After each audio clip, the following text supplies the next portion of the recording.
Ladies and gentlemen, welcome to the channel. Here today to discuss about WWE Smackdown from February 25th, 2022 review.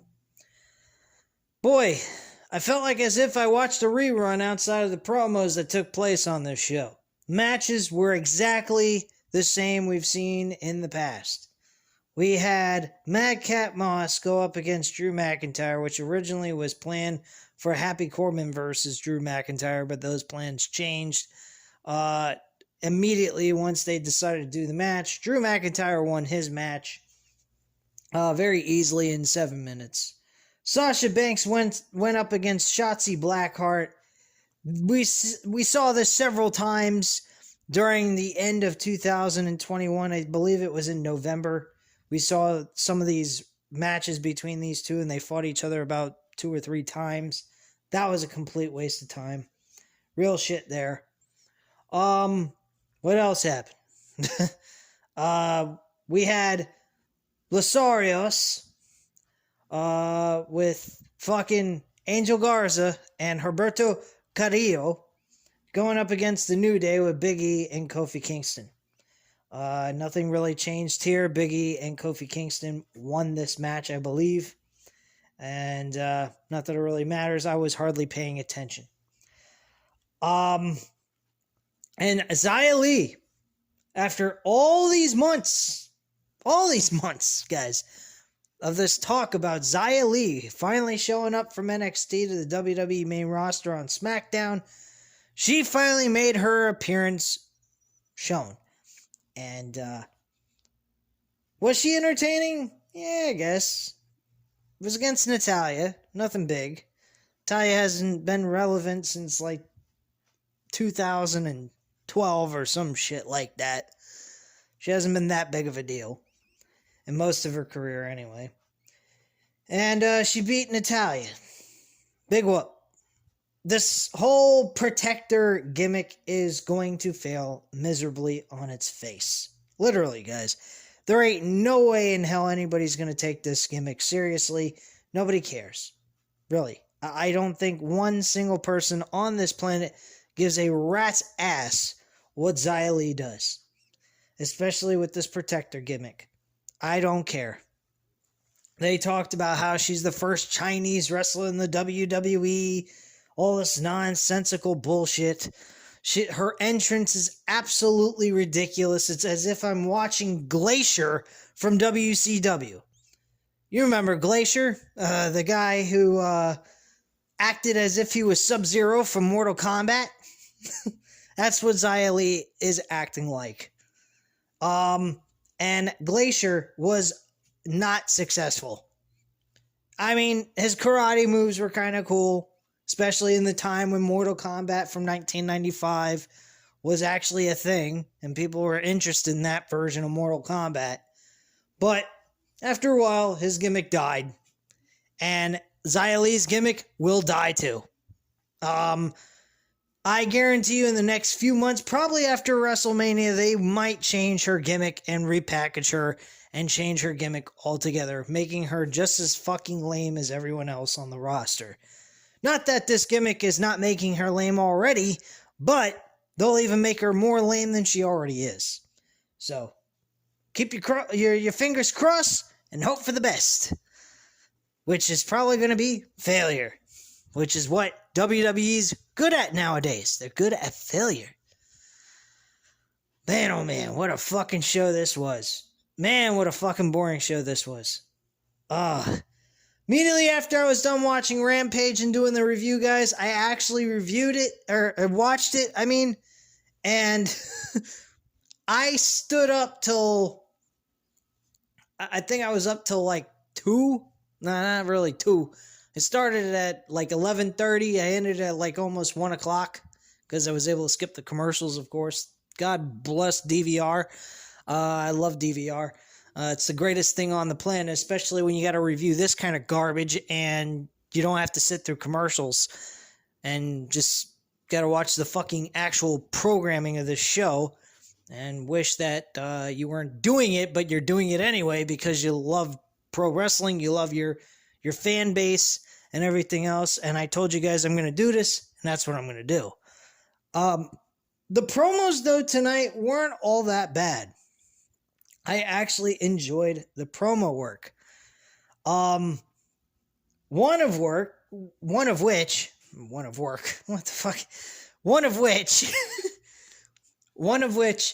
was Ronda Rousey's promo segment wasn't all that bad.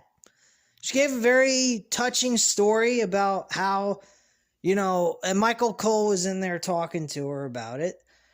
And it was a touching story about her journey into the WWE, what she's done outside of WWE before she got into the WWE altogether. She talked a lot about her time in UFC, the battles she's had to endure through her younger portion of her life, and where she is now. And I enjoyed what she had to say. Was it very impactful? Not exactly. It wasn't no needle mover. Everyone's said their journey to WWE or their adversity they had to face in their lives and stuff like that. It's very common. It's not anything out of the ordinary, so it's not going to jump out at me and go, wow, that's amazing. But it was touching. And, the thing with her, with Charlotte Flair and everything, I think is, I'm not too keen on the Charlotte Flair Ronda Rousey match because of the backstage news that's going on about how Charlotte Flair wants Ronda. She wants to be the main event one-on-one with Ronda and not have to be second fiddle to Becky Lynch and all this nonsensical bullshit. But the reality is, Ronda and Charlotte have no story to each other. It was always about Becky Lynch and Ronda Rousey because of the ending of that match. Now, she did have some, issues with Charlotte Flair at one point, because in the 2018 Survivor Series, Becky was taken out of the match to do a one-on-one match, champion versus champion for Raw and Smackdown, and unfortunately, she had a broken nose. She couldn't compete in that match, so she had to be taken out and replaced with fucking Charlotte Flair. Charlotte Flair was going through this gothic stage. If you guys remember, she was wearing black lipstick and black makeup, wearing usually black clothes, very dark, very sad, depressed type of gimmick she was trying to play at the point in time of what they were doing. I guess she was feeling sad about the emotional issues she's going through with Becky Lynch and her taking her title and being better than her. That kind of shit. Who gives a fuck, really? But she goes on and with the whole, alright, I'm losing track of what the fuck I'm saying. This show sucked. Let me just be honest. I'm trying to be positive, but I can't. I gotta be in fucking denial to accept this crap. Let's be real. But yeah, outside of the little kendo stick issue that Charlotte Flair did at Survivor Series in 2018, there was really nothing to these two women. Nothing. Personally, I don't really give a shit. This match, on paper, people would be like, this ain't that bad. But knowing the story and the backstage news about all this, it's not all intriguing. It's very, very pathetic. It's very sad in a nutshell. Personally, we should be looking at Becky Lynch and Ronda Rousey competing over the Raw Women's Championship, and we should be seeing Charlotte Flair competing up against Sasha Banks for the Smackdown Women's Championship. That is the two matches we should be seeing at WrestleMania 38. But unfortunately, we're not. We're not going to see any of that. Speaking of Sasha Banks, since I brought this up, I forgot to mention that Naomi and Sasha Banks are now a tag team. That was just announced after their match. Well, after Sasha Banks' match was over with Shotzi Blackheart. She was announcing that her and Naomi are now a tag team. Just out of the clear blue, no explanation, no build between these two women, putting them in a series of tag team wrestling matches against other people, and having them gradually build respect and feel that they have a chemistry as a team together. They just throw that together and that's it. That's their tag team division for the women. So now we're going to get fucking Zelina Vega and Carmella against Sasha Banks and Naomi for tag team titles. Personally, I would have taken even Charlotte Flair versus Naomi for the SmackDown Women's Championship. I think that would have been a lot better idea. Outside of Sasha Banks facing Charlotte Flair, Ronda Rousey facing Charlotte Flair, there is really no story to this at all except a greedy freaking woman like Charlotte Flair just wanting the spotlight so she can claim she was in the main event of WrestleMania on night one, no less. Which, by the way, guys, everyone keeps going, Bianca Belair and Sasha Banks main evented WrestleMania last year. No, they didn't. They did not main event WrestleMania last year. Yes, they were the last match on night one, but they weren't the last match. The last match is the last match. The match that closes the entire show. They did not close the show because there was a night two. Everyone keeps going on and on with this. They're basically a co-main event is really what they are. They're not actual main event. The main event of WrestleMania is Roman Reigns versus Brock Lesnar, title for title, champion versus champion, winner takes all. That is the main event of WrestleMania. They can sugarcoat it any which way they want. If your show is continuing on the next day, that means your show is not over, which means that wasn't the last match. The last match is the main event. I don't care whichever way you try to swing it, it ain't the real main event. Bottom line. I said this last year and I'm saying it again. Ronda Rousey and Charlotte Flair are not getting the main event. Nobody is but Roman Reigns and Brock Lesnar. That is your main event. That is a WrestleMania match in the making because guess what? If you guys remember, these guys at WrestleMania faced each other 3 different times, excluding all the other times they fought each other throughout other pay-per-views. They are basically The Rock and Stone Cold Steve Austin. That is what Roman Reigns and Brock Lesnar are to each other. So, bottom line, this is their finale. This is the last match we are probably ever going to see of these two men. I would hope so, because they've fought each other a lot more than Rock and Stone Cold has ever fought each other. But, bottom line, this is the last go-round between these two guys.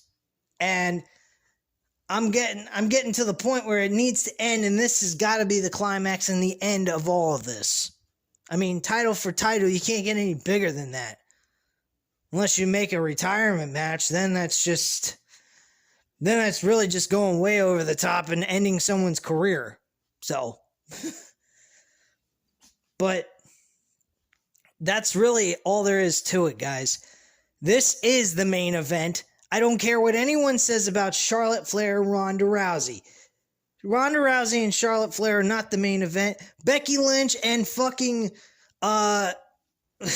Becky Lynch and Bianca Belair are not the main event. Nobody's the fucking main event except for Roman Reigns and Brock Lesnar. I'm going to just put it at that. That's the end of my rant on that bullshit with the 2-night main events. Get the fuck out of here. They're not the main event. They're a fucking coined main event, is what Ronda Rousey and Charlotte Flair are. What a fucking joke. And last year with that bullshit with Sasha Banks and Bianca Belair being the main event. No, they weren't. I don't care what anybody says. You put the two shows together, they still count as the same fucking show. They're just splitting the damn shows apart. That's all they're doing. It ain't the damn main event. Real is real. Truth is truth. That's the truth. The show was not over. It was just taking a momentary break. That's all it was. So people wouldn't want to shoot themselves in the fucking skull after sitting there for 8+ hours watching stupid, overblown WrestleMania turn into a whore. That's all WrestleMania is now. 2-night show. I've been saying this fucking forever. They need to get rid of 2-night events. It doesn't need to exist, number one. All they need is 8 or 9 matches for WrestleMania. Have it go 4 hours, just like a freaking AEW pay-per-view, and be done with it. And have it on Sunday night, like they've always done it. But they can't do that, because they're over fucking producing something, like as if they're really gaining anything out of this, like anybody really gives a fuck about their product. Fucking hey, man.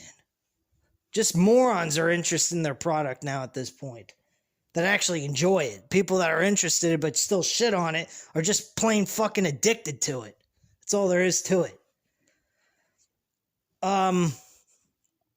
Alright, enough of talking about what's the main event of WrestleMania. We all know what the main event of WrestleMania is, and it sure as hell ain't Ronda Rousey and fucking Charlotte Flair. Or any of the other women's or other matches that are taking place on this show. Alright, moving on. What else took place? Oh yeah. The Usos backstage. This was actually rather funny. Despite the fact of what happened at the fucking Elimination Chamber pay-per-view in Saudi, which they did them dirty, both the Usos and the Viking Raiders. Both got their time wasted. Then they had to travel all the way to fucking Saudi Arabia. A real shithole. Because of the way things are done around there. But whatever. But yeah, the Usos were backstage. They were talking about, are they worried? I think Megan Rant was talking to them and asked them, are you guys concerned at all about the Viking Raiders trying to get even with you guys from what happened at the Elimination Chamber pay-per-view? And they go, nah, man, we ain't worried about them. We kicked their ass and da-da-da-da. And we could just smell them a mile away. And then all of a sudden, they just show up out of fucking nowhere and beat the living shit out of them, which I thought was fucking hilarious. That was very funny. I actually enjoyed that segment. I thought that was funny as shit. And then the last thing that took place was the contract signing between Roman Reigns and Brock Lesnar. This was really, really good. I mean, really good. Roman was great in this. I mean, he was superb beyond belief. They've got Roman Reigns so full of himself at this point. It's disgusting, but in a good way. And I mean, when you say disgusting, you can't put disgusting in a good way. in the same sentence. So, I mean, but the projection of his character is being projected as the ultimate prick. He is turning into a fine heel. A heel that whenever someone finally does take that fucking title from him, it will be a blessing in disguise. It will be the best build ever done in their history in the last 10 years. Despite whatever they've been doing with their company for the last 10 years. Because the last 10 years, every year, they get worse and worse somehow. They just keep lowering that bar of being good and just making it worse and worse. So, whatever. But Brock Lesnar, he went ahead and he said, "Look, man, what are you taking so long to? What are you taking so long to sign the fucking contract? It's on title for title, champ, winner takes all deal." And Roman Reigns, I'm just paraphrasing what happened because I watched this 2 days ago. I didn't have the time to do it yesterday morning or anything. I had things I had to do. But from what I remember, Roman Reigns said, "You know what? I don't have to. I can sign this whenever I want. I own WWE. Hell, I am WWE. These announcers here are here to talk about me. They're here to talk about me. These people here are here for me. This ring is mine. This whole place is mine." I mean, I'm going, damn, this is one of the best promos I have ever seen Roman Reigns cut in his entire career, let alone this run as a heel. This is the best promo he's ever done. He fucking tore this shit up. And then he goes ahead and he said, they made both of these guys look great in this promo. I was so impressed with what WWE did, but that's the thing. They can show signs of life, of creativity with these two guys, but they can't do it for the rest of the fucking roster. I just don't get this. This is absolutely fucking ridiculous. So he goes ahead, and after he says he owns everything, he says, "I even own these security guards to beat your ass." And he's on the outside saying all this, and they're all surrounding Brock Lesnar. Brock Lesnar looking at all of them like, "You fucking kidding me? I'm gonna kick your ass." And that's what he did. He fucking German suplexed all their asses out the fucking ring, took them to Suplex City, and then F5'd them with a fucking hurricane, dropped them on their ass. That's it, man. He fucking destroyed their asses. This is freaking beautiful. Excellent shit. Best, I mean, out of everything that took place on this show for Friday night, that was the best thing you could possibly ask for. It was really good. I enjoyed the shit out of it. One other thing I forgot to mention, I'll close this up, because I'm not spending a lot of time on these fucking reviews for WWE, because they're not worthy of getting long, drawn-out fucking reviews, unless I have a long rant to go off of, or go on, in which case you guys will love that. But, bottom line, we had Sami Zayn have a promo in the middle of the show, which I forgot to mention. Sami Zayn had a segment with Johnny Knoxville.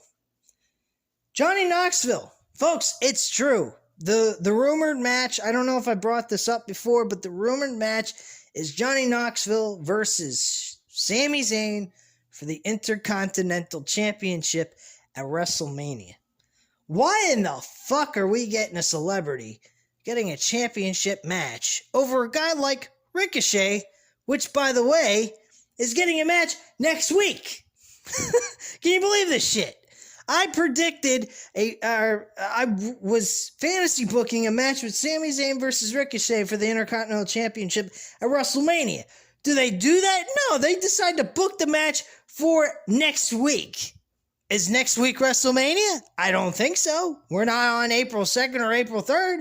So apparently, they're booking this show weeks in advance and doing it next week. As if it means nothing. It's no way of elevating any one of these guys. Are you kidding me? This match is going to be entertaining, hopefully. But then again, this is taking place on Smackdown, so they may not take any interest at all to make this even relevant. It may not even get 15 minutes, which is what I would give it. I put it on the 9 o'clock hour, I'd give it 15 minutes straight, have them have a barn burner of a match, and entertain the shit out of people. But the thing is, I wouldn't put it on a fucking Smackdown episode. I'd build a storyline off of this. This deserves a fucking real legit storyline built into going into WrestleMania so that we could get an entertaining match to take up some time on the WrestleMania card. And we're not getting that. We're getting it next week on SmackDown. How fucking pathetic is that? They put Ricochet secondary to Johnny Knoxville, who's never wrestled in WWE. He had a Royal Rumble match, which was a fucking joke. Johnny Knoxville, one of the bigger stars on the fucking Royal Rumble match. That's pathetic. Give me a fucking break, man. You know what really pissed me off? Here's what will really piss me off, guys. They give Johnny Knoxville the fucking Intercontinental Championship at WrestleMania. They do that, I will be so fucking pissed. You have no idea. I don't know if I'll stop reviewing the fucking product from that point on after that. After WrestleMania, if Johnny Knoxville wins, I don't know what I'm going to do. I may stop watching it altogether. I don't know. I'm not going to make a guarantee because I don't really want to put myself in that kind of corner and then say I'm not going to do it anymore because I didn't like the situation but went back on my word. So I don't want to put myself in that kind of situation. But personally, they have Johnny Knoxville winning. That's like David Arquette winning the WCW championship. I mean, come on. You can't do that. Really. That's just a slap in everybody's fucking face. But that's all I have to say here. So you guys know what to do. Hit the like button if you like this video. Hit the subscribe button if you're not already subscribed to the channel, of course. And leave a comment down below. I'll definitely get back to you on that. And I thank you guys very much for watching. Have a great night. And I'll speak to you again tomorrow about the new series I'm going to start called Pay-Per-View of the Week. Since nobody has brought it to my attention for a request on a specific pay-per-view to review for Monday night, I'm going to go ahead and pick one out of the old Peacock Network. Find one that I'm interested in. And more than likely it'll be an NXT show from a takeover from back when NXT was still good. And give you guys my take on that. I'm going to see how I feel about the show I previously reviewed on the channel many years ago, about 2 or 3 years ago. And see if I have the same opinion as I did once before. I'm actually going to watch the video I did back when I did that review and see how I feel about the show afterwards once I've watched the entire thing. I'm not going to skip through anything. Probably going to be watching a 3-4 hour show, who knows, for an NXT TakeOver event and see if I share the same opinion I did before. And hopefully it might be different. Maybe I feel like something I didn't like before. Maybe I even liked it more now than I did before. All that kind of stuff. So we'll see how this all turns out. I'm going to see how this series turns out. If people are tuning in for this pay-per-view of the week series on every Monday nights and things are going well, I'll continue to do that. If not, I will discontinue it altogether. It all depends on how you guys see it and how you guys are enjoying those reviews. So anyway, guys, I'll give one more shot before Monday. Please give me your request. If you happen to give me the request afterwards from this week's episode, I will do it the next week afterwards. So no worries there. But again, you guys still have the option to give me your request on a specific pay-per-view you like for me to review this Monday. If I happen to not get it by that time, I will review it the next Monday after that. So don't worry about it. If it's too late, you can always have it reviewed the next week, and I'll promise you I will definitely go ahead and do that. Anyway, guys, thank you very much for watching again, and have a great night, guys. Bye.